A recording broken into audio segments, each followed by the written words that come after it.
আপনি যখন কবুল বলছিলেন, কবুল বলার আগে কিন্তু সে আপনার জন্য হারাম ছিল, কবুল বলার পরক্ষণে সে আপনার জন্য হালাল হয়ে গেছে। একটা মুখের কথাই তো সে হালাল হয়েছে, ঠিক তেমনিভাবে একটা মুখের কথাই সে আপনার জন্য হারাম হয়ে যাবে। স্পষ্ট কথা, বুঝেন না কেন? আলহামদুলিল্লাহি ওয়াসসালাতু ওয়াসসালামু আলা নবিয়্যি ওয়া বা'দ। প্রিয় দর্শক, ভাই বোন, বন্ধুরা, যে যেখান থেকে আমার কথাগুলো শুনছেন ইনশাআল্লাহ উপকৃত হবে। এক নিয়তে শুনেন।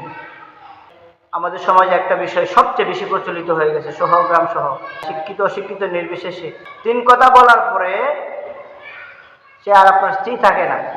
অতিভক্ত সুরের লক্ষণ। সমাজে কিছু পণ্ডিত আছে, মাতবর পণ্ডিত, তিন কথা বললে অ্যাডভোকেটে ফাতুয়া দেয় না, বাংলাদেশের আইনে নাই। ইসলামের মধ্যে মুসলমানদের কোনো প্রকৃত আইনে, কোরআনের আইনে এখানে রাষ্ট্রীয় আইন চলে না, সেটাকে আল্লাহর কোরআনের আইনই থাকবে। মুসলমানদের ধর্মীয় আইনে কোনো রাষ্ট্রীয় আইন কার্যকরী হবে না, মনে রাখবেন। সেটাতে কোরআনের ধর্মীয় আইন যেটা আছে সেটাই কার্যকর হবে। মানুষের জীবন চলার পথে রাষ্ট্র কখনো তাকে বাধা দেবে না যে তুমি ধর্মীয় আইন পালন করো। তিন তালাক দিয়ে তাকে ছেড়ে দিয়েছে, একেবারে চিরতরে বিবাহ শেষ হয়ে গেছে, রাষ্ট্র কি বলবে তিন তালাক তোমার হয় নাই? না, রাষ্ট্রে তো কোনো জায়গায় এরকম আইন কানুন নাই। যারা অ্যাডভোকেটি করে, নিমে হাকিম খাতরায় যান আর নিমে মোল্লা খাতরা ইমান। অর্ধ ডাক্তার, কিছু ডাক্তারি বলছে কিছু বলছে না, এ জান মেরে নেবে। কিছু মোল্লাগিরি জানে, কিছু জানে না, আধা শিক্ষিত পণ্ডিত, নামে লেবাসদারি, শুধু মোল্লা, কিছু জানে কিছু জানে, এগুলো ইমান নষ্ট করে দেবে। এদের কথা নিয়ে কখনো চলবেন না। একজন মুসলিম হিসাবে আপনি মুসলমানদের সবসময় যে আইন কানুন আছে, ধর্মীয় আইন, সেটা মেনে চলবে।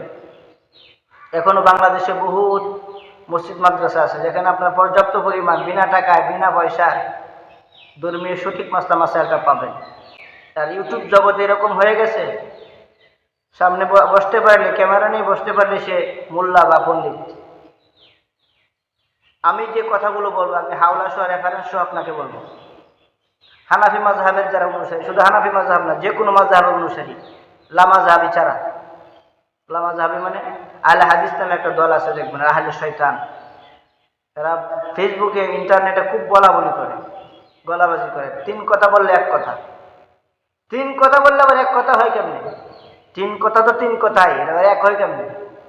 তিন কথা বললে তার বিবাহ চিরতরে শেষ হয়ে যাবে। এখন একসাথে বলুক, আলাদা করে বলুক, রাগের মাথায় বলুক, যেভাবেই বলবে তার স্ত্রী চিরতরে বিবাহ বন্ধন শেষ হয়ে যাবে। এই নারীর সঙ্গে সংসার করলেন মানে আপনি একজন পতিত নারীর সঙ্গে সংসার করলেন। কথাটা মনে রাখবেন।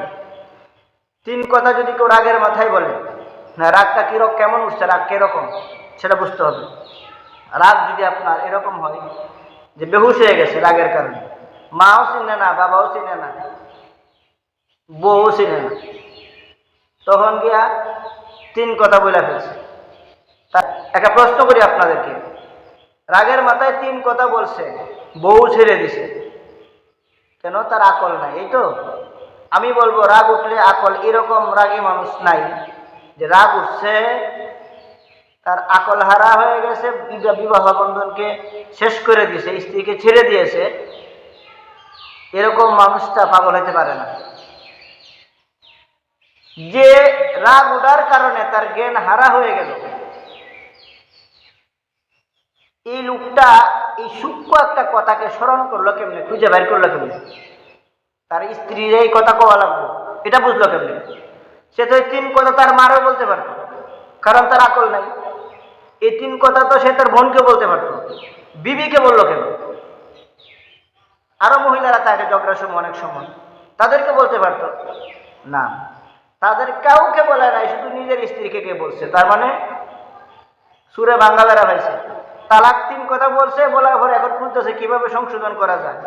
এই তাল বাহানা কাজ হবে না, তিন কথা বললে শেষ।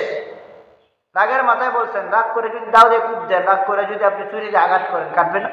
কেটে যাবে। ঠিক তেমনি ভাবে রাগ করে যদি কেউ তিন কথা বলে ফেলে তাহলে শেষ। আপনাদেরকে একটা কথা বলি শুনেন, পায়ে ধরে হাতে ধরে বলি, স্ত্রীকে মারধর করেন, গালিগালাজ করেন, যাই করেন, এই তিন কথা ভাই, এই শব্দগুলো কেউ কোনোদিন মুখে আনার বা নিয়তেও আনবেন না। উচ্চারণ করবেন দূরের কথা, নিয়তেও করবেন না। যদি করেন তাহলে এখন হয়তো করতেছেন রাগের মাথায়, কিন্তু পরে কিন্তু আফসোস করবেন। বাচ্চা কাচ্চা আছে অনেকের, পরে কিন্তু এটা নিয়ে বহুত বিপদে পড়ে যাবে। দেখেন, 3 কথা বললে কেন সম্পর্ক শেষ? এই বিবাহ বন্ধনটা কেন আপনার জন্য হালাল হয়েছে? এই স্ত্রী আপনার জন্য হালাল হয়েছে কথার মাধ্যমে। কথা বোঝেন, স্ত্রী আপনার জন্য হালাল হয়েছে একটা কথার মাধ্যমে, কাবিল তু, আমি তাকে গ্রহণ করিলাম। সাক্ষী আছে, সাক্ষী তাকে পেশ করছে, প্রস্তাব করছে যে আপনি এই মেয়েকে গ্রহণ করেন। শুধু বললাম যে আলহামদুলিল্লাহ, আমি তাকে গ্রহণ করলাম, বিবাহ হয়ে গেছে, সহজ। লেখালেখি যে করা, এটা তো লেখালেখিটা তো বিবাহের মূল কাজ না। লেখালেখি রেজিস্টার করে রাখলাম, দলিল করে রাখলাম, যে কোনো সময় যদি স্বামী তার উপর অত্যাচার করে, জেল জুলুম করে, হ্যাঁ, মারধর করে, তখন এই রেজিস্টার কাগজপত্র নিয়ে কোর্টে যাবে, সে বিচার করবে, মামলা দায়ের করবে, এটা প্রমাণস্বরূপ লিখে রাখলো। তো বিবাহ তো লিখার মাধ্যমে হয়েছে না, বিবাহ তো কবুল, ইজাব কবুলের মাধ্যমে হয়ে গেছে। কথা বুঝছেন? বিবাহ কিন্তু ইজাব কবুলের মাধ্যমে হয়েছে। মেয়ের পক্ষ থেকে প্রস্তাব করছে আপনার কাছে, আপনি তাকে গ্রহণ করছেন, আপনি বলছেন হ্যাঁ আমি গ্রহণ করছি, বাস বিবাহ কিন্তু হয়ে গেছে, সহজ কথা।